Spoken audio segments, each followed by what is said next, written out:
Moving on, we have Victor Cheng, who is from the Minneapolis Heart Institute and Allina Health. Dr. Cheng completed internal medicine residency training at the University of California in San Francisco, followed by general cardiology fellowship at Cedars-Sinai Medical Center in Los Angeles. During general fellowship, Dr. Cheng became particularly interested in the potential of cardiac CT in clinical care. This led him to pursue an additional year of advanced training in cardiac CT and MRI, followed by joining the Cedars-Sinai Medical Center as an assistant professor in cardiovascular medicine. Since that time, Dr. Cheng has been a part of institutional, national, and global teams focused on cardiac CT and MRI research initiatives to improve patient care. In 2012, he took a position at the Oklahoma Heart Institute in Tulsa, Oklahoma, to develop what became the state's largest volume cardiac CT program by 2017. He joined Allina Health Minneapolis Heart Institute in 2019 and became the Director of Cardiovascular CT in 2023. Dr. Cheng has authored or co-authored more than 100 peer-reviewed original research publications for his work in cardiac imaging. So please help me in welcoming Dr. Victor Cheng. Okay, I just have to warn, do we have the mic on? Okay. I just have to warn everybody that I got over a cold a couple weeks ago and I've got a little bit of a residual cough. So got my salve right up here, but I may be coughing a little bit during the talk. I'm also a little worried that if you follow the introduction there that you kind of figure out how old I am, but we can move on from that. Thanks to the organizers for inviting me for this talk. In this presentation, I'm going over the main concepts of using echo, CT, and MRI for screening and monitoring aortic aneurysms. I don't have any disclosures. I am a cardiac imager by subspecialty, so that just means I'm going to show you tons and tons of pictures during the talk. Okay, here are my three main objectives for this presentation. One is to help everyone here develop basic familiarity with echo, CT, and MRI imaging of the aorta. Two is to introduce you to the major size standards, basically thresholds that help determine when surgery should be considered for an aortic aneurysm. And three, show some scenarios in which one of the imaging modalities may have an advantage over the others. In the aortic space, there's currently no recommendation for universal screening. It's not like a colonoscopy. Instead, the recommendations are for screening selected individuals who are at a higher risk. And I think you might have heard about some of these folks in earlier talks. For the thoracic aorta, this includes people with bicuspid aortic valves, certain syndromes such as Marfan and Loeys-Dietz, first-degree relatives of patients who have had aortic aneurysms, and people with genetic predispositions associated with aneurysm development. For the abdominal aorta, the selection is based on whether or not a person has smoked in the past and whether or not there's a first-degree relative who's had an aortic aneurysm as well. The diagnosis of an aortic aneurysm is made by maximum size of the aorta. Absolute maximum size and the change in maximum size are important factors in the decision to proceed with surgery to replace the aneurysm. This makes imaging essentially very much about just measuring. The experts at American Heart Association, American College of Cardiology have set expectations for how we go about measuring and where to measure for the maximum size. And that's what the diagram is showing you there. I'm going to lay the groundwork for the three major imaging modalities to be discussed here. So this is all stuff I learned over the course of like 6 years. I'm going to dial it down to 4 or 5 slides for you. First up is echocardiogram. It is often simply referred to as echo. Echo uses a probe that has an end plate. The end plate contains elements that generate ultrasound waves, waves you cannot hear. The elements can then detect reflected sound waves and then convert that into electrical signal that can be then used to generate images you're seeing up here. Notice that I did label the structures on the screen as to the contracting chamber being the left ventricle, and then the chamber it contracts into is the aorta. Echo is portable and widely available. It does not use radiation and generally does not need an IV catheter.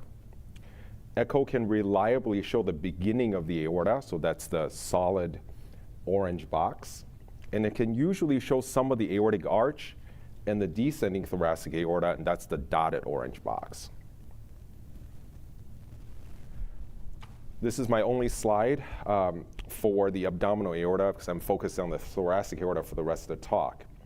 But the same ultrasound technology can be used on the abdomen to find the abdominal aorta. You see some sample still images here. As mentioned earlier, smoking and family history are used to select who we should be screening. And the current recommendation is a one-time ultrasound for a man or woman at 65 years or older who have smoked at any time in the past or has a family relative, first-degree family relative with an abdominal aortic aneurysm. If a man, in this case, does not meet these criteria but has other risk factors of concern, such as long-standing hypertension or other types of arterial disease, guidelines do say you can selectively screen some of these men. Test number 2 is CT angiography, which I think you've already seen a lot from Dr. Leckie. CT can be thought of as an advanced X-ray scanner that rotates around the entire body. Angiography simply means that the CT is emphasizing certain arteries, and in this case, it's the aorta. This is done by injecting intravenous contrast, then performing X-ray imaging when the aorta is brightly lit by the contrast. So on the screen here are 2 example CT displays of an enlarged thoracic aorta. From the side, there's this thing called the candy cane view. I couldn't really somehow link it to Valentine's Day. Maybe if this talk was a different holiday, but in afterwards. CTA provides the highest available image quality. This is because CTA has the highest and best spatial resolution. So you can think of spatial resolution as the ability to visually separate 2 different structures that are right next to each other. And this gives the most accurate aorta measurement. CTA also reliably shows the entire aorta, so that's the blue box I put up there, and can provide good visualization after surgery. The main disadvantages is it uses contrast, which can be problematic if someone has very poor kidney function, and CT uses radiation. The third test is magnetic resonance angiography. So here goes my summary of what MRI is, as textbooks have difficulty explaining it to me.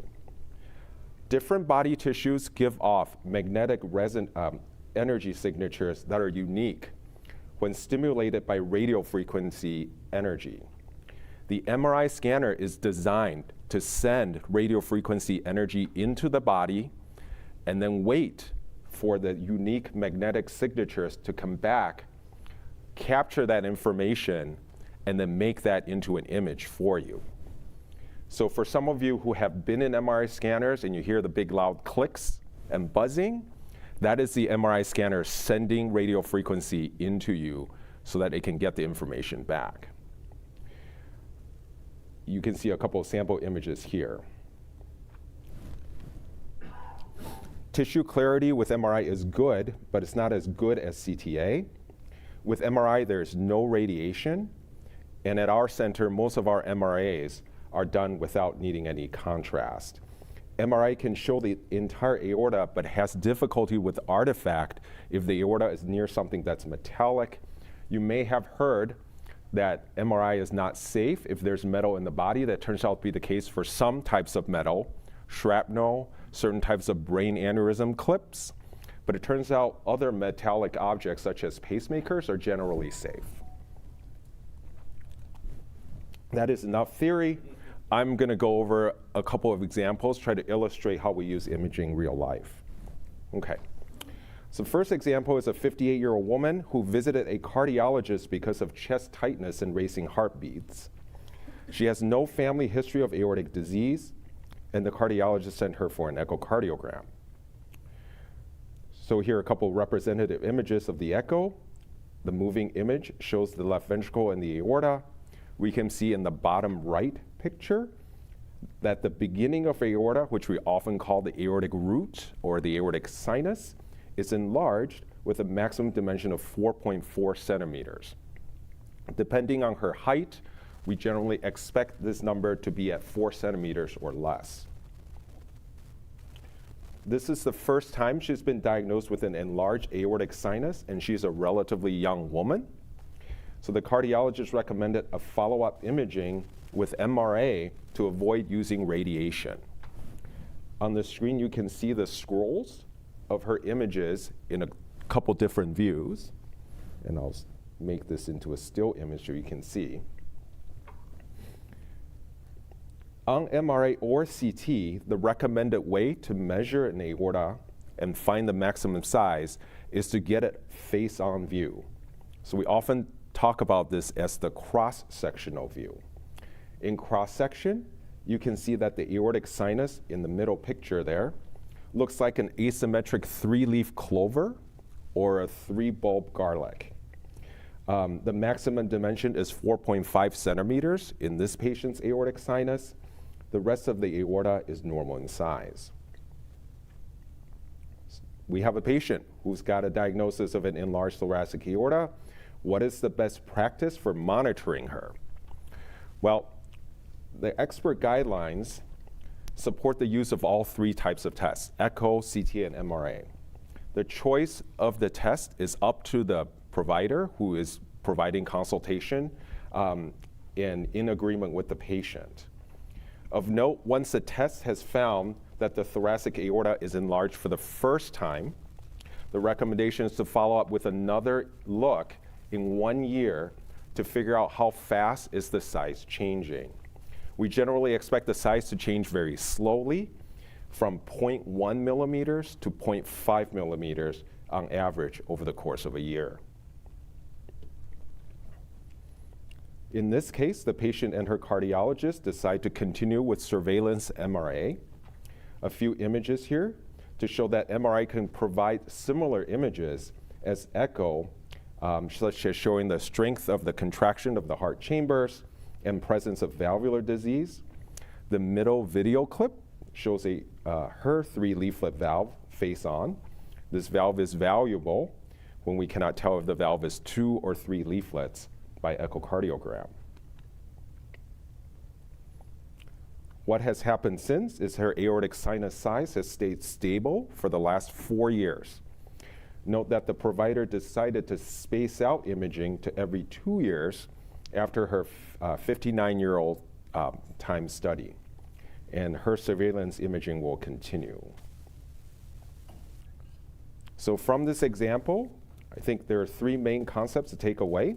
1, most cases of enlarged thoracic aorta are actually incidentally found. Again, there's no universal screening for this.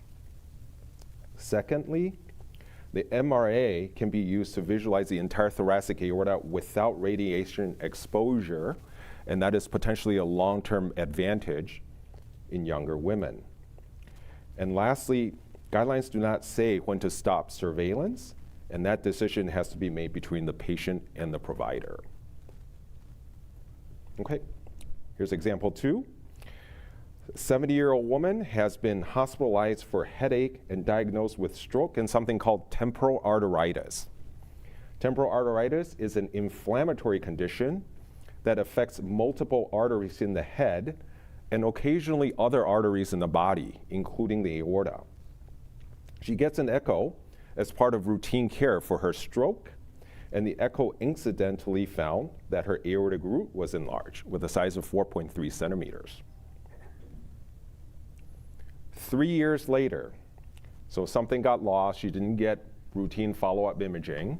3 years later, she is back in the cardiology clinic in anticipation of surgery to fix an arm fracture that she suffered in an accident. She reported some shortness of breath, and another echocardiogram is done. See, her heart function is normal, and her aortic root measures 4.2 centimeters, so really unchanged from the time of her stroke. She gets her arm surgery without problems. A year later, she is back. Her annual echo ended up being done about 16 months from her prior study. You can see that the aortic root is 4.4 centimeters. That's the top picture. But note that the ascending aorta size, which was 4 centimeters the year before, has now gone to 5. So her cardiologist says it's time to get a CT. When we see the ascending aorta increase by 1 centimeter over 16 months, that concerns us. For adults without inherited aortic disease, the guidelines actually recommend surgery if the aorta is dilating too fast. So the definition would be increasing by 0.3 centimeters per year over the course of 2 years, or increasing by 0.5 centimeter over the course of 1 year. So this aorta clearly did that. The guidelines also recommend surgery if the ascending aorta reaches anywhere from 5 to 5.5 centimeters in diameter. Now, there's some wiggle room here because we now recognize we have to adjust this number for height, especially for a very tall person or a very short person. So at our institution, we routinely report the cross-sectional area to height ratio as an adjustment for the size of the aorta and the person's height. In case you're wondering, for the aortic arch and the descending thoracic aorta, all of the regions that I've shaded in purple, can you even see that? Yes, sort of, light purple. A maximum diameter of 5.5 centimeters. 5.5 centimeters is the recommended threshold for considering surgery. She gets surgery to replace her ascending aortic aneurysm. It was not the easiest course for her, but she regains her pre-surgical quality of life. On the screen, you can see the echo images of her replaced ascending aorta. She's now 75, and a year later, she undergoes a CTA to look at her post-surgical result. You can see in the circle, the red circle there, that the replaced aorta now looks straighter and normally sized, and it is smaller than the pre-surgical aorta. That's expected. However, we can also see that the upper part of the ascending aorta, which I've circled in yellow, was not replaced and remains enlarged. She continues with yearly monitoring, and the upper part, the unrepaired part of her ascending aorta, gradually increases in size and exceeds 5.5 centimeters in diameter when she turns 77 years old. So at this time, surgery was recommended for a second time. She undergoes redo replacement of the ascending aorta, this time addressing the entire enlarged ascending aorta and into the aortic arch.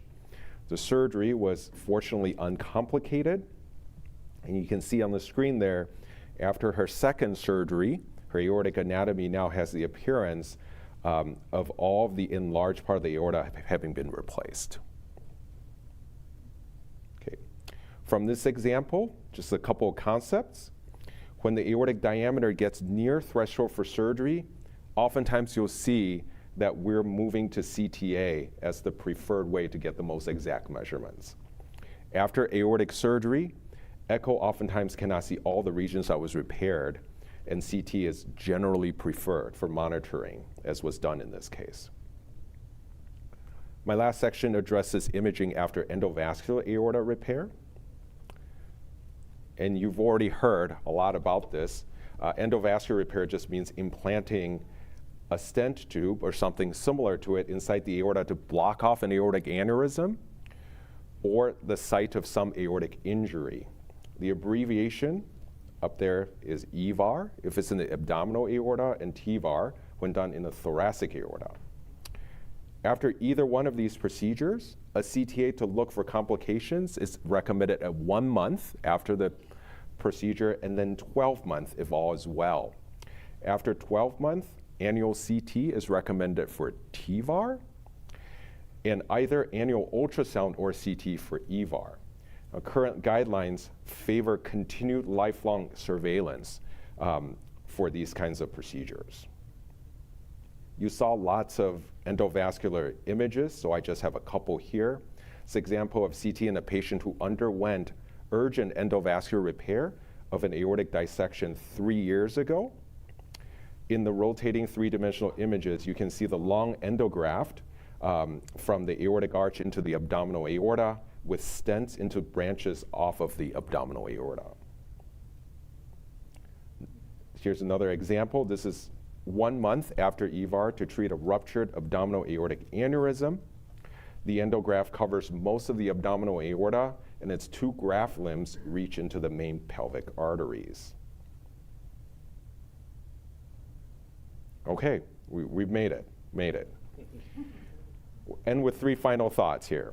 First, screening for aortic aneurysm is currently recommended for select populations. Selection depends on age, family or genetic history, aortic disease syndromes, and smoking history for abdominal aortic aneurysm. Second, echo, CT, and MRI are all recommended tests to monitor change in the aorta. The choice of the test is decided individually. And third, after any aortic repair, routine lifelong surveillance is recommended. CT is often favored, especially after endovascular stent repair. And that is it. Thank you very much.